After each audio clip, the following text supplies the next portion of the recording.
This video, we're going to see how to set up cost rollups, setting up the extended cost property, and updating cost on assemblies and sub-assemblies. So the first thing would be creating a formula for the extended cost property. So we can edit formula. The formula will be quantity plus cost times cost.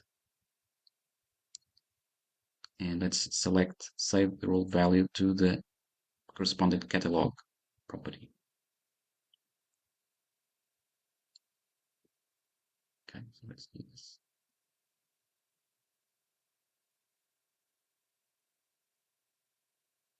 Now, if you have errors, it means that subassembly doesn't have the extended property cost. So let's add that to fix it. So let's click on open this item bill material.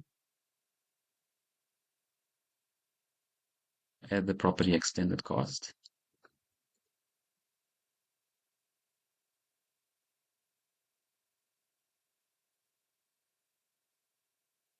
Click add to all sublevels.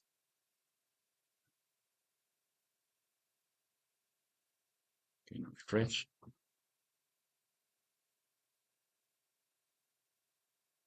Okay, so those are now populated. So let's do the same for this subassembly.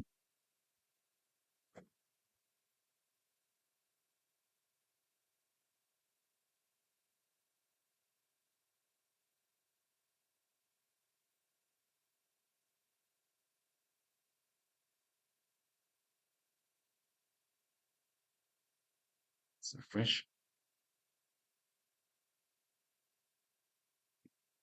So as you can see, all the extended cost is being calculated.